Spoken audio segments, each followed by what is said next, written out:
পরিবারের সঙ্গে রাগ করে বাড়ি থেকে বের হয়ে ভারতের মহারাষ্ট্রে পাচারের শিকার ১২ বছর বয়সী বাংলাদেশি এক শিশুর ওপর ভয়াবহ যৌন নিপীড়নের ঘটনা প্রকাশ পেয়েছে। মহারাষ্ট্রের ভাসাই বিহারের নইগাঁও এলাকায় একটি নারী পাচার চক্রের বিরুদ্ধে পরিচালিত অভিযানের সময় ওই শিশুকে উদ্ধার করা হয়।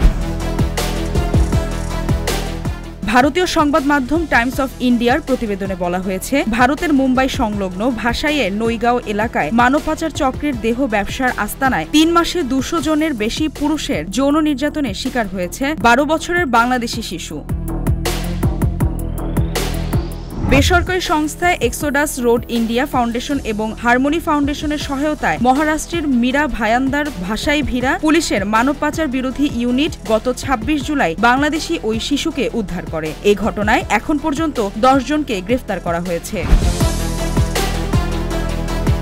হারমোনি ফাউন্ডেশনের প্রতিষ্ঠাতা ও চেয়ারম্যান আব্রাহাম মাথাই বলেন, জিজ্ঞাসাবাদের সময় মেয়েটি বলেছে প্রথমে তাকে গুজরাটের নাদিয়াদ এলাকায় নিয়ে যাওয়া হয়। সেখানে ৩ মাসে ২০০ জনেরও বেশি পুরুষ তাকে যৌন নির্যাতন করেন। এই শিশুটি এখনো কিশোর বয়সে না পৌঁছালেও নৃশংস চক্র তার শৈশব কেড়ে নিয়েছে। তিনি আরও জানান, মেয়েটি স্কুলের পরীক্ষায় এক বিষয় ফেল করেছিল এবং বাবা মায়ের বকার ভয়ে পরিচিত এক নারীর সঙ্গে বাড়ি থেকে পালিয়ে যায়। ওই নারী তাকে গোপনে ভারতে পাচার করে পতিতাবৃত্তিতে নামিয়ে দেয়।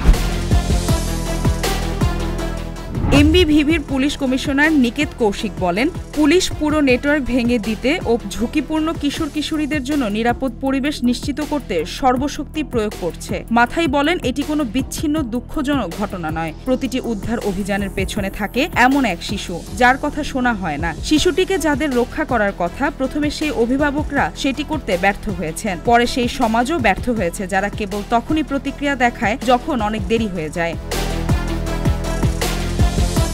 তিনি আরও বলেন, বাবা মায়েরা প্রায়শই তাদের সন্তানদের ভালো উদ্দেশ্য নিয়ে কঠোরতা অবলম্বন করেন, তবে তারা অজান্তেই যেখানে সেতু বন্ধন প্রয়োজন সেখানে দেয়াল তৈরি করে ফেলেন। স্থানীয় সমাজকর্মী মধু শঙ্কর বলেন, আমি প্রায় ছোট কন্যা শিশুদের ভাসি ও বেলাপুর এলাকায় ভিক্ষা করতে দেখি। তাদের অনেককে ছোটবেলায় গ্রাম থেকে চুরি করে শহরে আনা হয় এবং পরে শোষণ করা হয়। সাধারণত ১ অথবা ২ জন বয়স্ক নারী তাদের সামলায় এবং পরবর্তীতে পতিতাবৃত্তির দিকে ঠেলে দেয়। এমনকি দ্রুত বয়ঃসন্ধিতে পৌঁছানোর জন্য তাদের হরমোন ইনজেকশনও দেয়া হয়।